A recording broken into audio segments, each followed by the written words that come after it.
Jy dra 'n koninkryk sekerheidsvlak. 1 Petrus 2 vers 9 sê, maar julle is 'n uitverkore geslag, 'n koninklike priesterdom, 'n heilige nasie, 'n volk as eiendom verkry. Lukas 10 vers 19, kyk ek gee aan julle mag om op slange en skorpioene te trap. Geliefdes, baie mense leef hul lewens sonder om te besef wie hulle regtig is. Hulle dink hulle is net gewone mense. Hulle dink hulle is swak. Hulle dink hulle het geen gesag nie. Maar ek het nuus vir jou vandag. Jy is nie net 'n gewone mens nie. Jy is nie net 'n naam op aarde nie. Jy is nie net 'n oorlewende nie. Jy dra 'n koninkryk sekerheidsvlak. In die wêreld werk dit so. Nie almal het toegang tot sekere plekke nie. Nie almal het clearance vir sekere inligting nie. So hoekom tree jy op soos iemand sonder toegang, terwyl die hemel jou volle toegang gegee het? Efesiërs 2 vers 6 sê, en saam opgewek en saam laat sit in die hemele in Christus Jesus. Jy sit nie onder nie, jy sit saam met Christus. Jou posisie bepaal jou toegang, jou identiteit bepaal jou gesag. Jy is nie 'n slaaf nie, jy is 'n koninklike kind van God.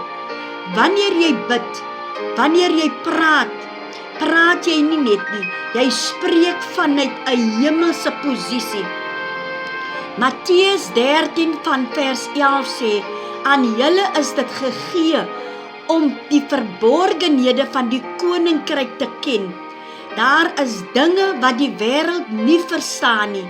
Daar is openbaringe wat net vir kinders van God is. Sommige mense sien net probleme, maar jy sien profetiese geleenthede.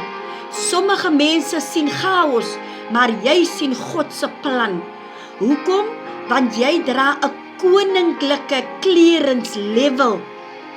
Genesis 1 vers 26 sê, laat ons mense maak en laat hulle heers. God het jou nie geskep om in te pas nie. Hy het jou geskep om te heers.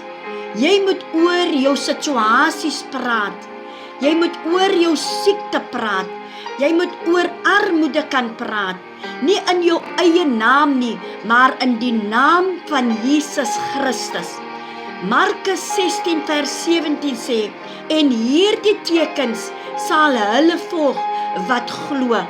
Jy is nie magteloos nie, jy het 'n geestelike gesag. Hosea 4 vers 6 sê, my volk gaan ten gronde weens gebrek aan kennis. Die vyand wil hê, jy moet nie weet wie jy is nie. Want sodra jy besef wie jy is, wat jy dra, watter gesag jy het, dan verander alles.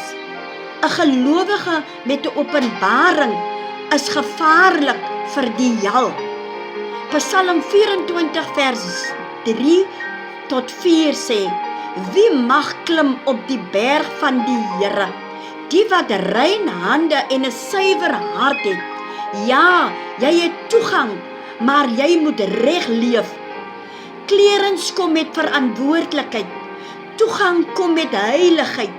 Jy kan nie koninkryk gesag dra en nog in sonde leef nie.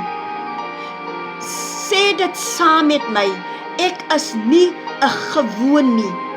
Ek is gekies. Ek dra gesag. Ek het toegang. Ek dra 'n koninkryk sekerheidsvlak. Miskien is jy vandag hier en jy leef onder jou vlak. Jy leef sonder openbaring. Jy leef sonder krag. Maar vandag sê God, kom hoor op. Kom terug na jou identiteit. Kom terug na jou roeping. kom terug na jou posisie in Jesus Christus. Ek bid vandag vir die persoon wat my stem kan hoor vandag. Ek wil bid dat die Here elke een wat vandag my stem kan hoor, hulle oë sal oopmaak, sodat hulle kan sien wie hulle werklik is in Jesus Christus. Ek breek elke leuen van die vyand af, elke gedagte van minderwaardigheid, elke ketting van vrees in die naam van Jesus. Ek verklaar vandag, hulle sal nie meer onderleef nie, hulle sal in die gesag wandel, hulle sal in oorwinning leef, hulle sal hul koninkryk toegang gebruik. Here, lig hulle op na 'n nuwe vlak, 'n vlak van openbaring, 'n vlak van krag, 'n vlak van heiligheid. En ons gee U al die eer en al die heerlikheid in Jesus magtige naam. Amen en amen.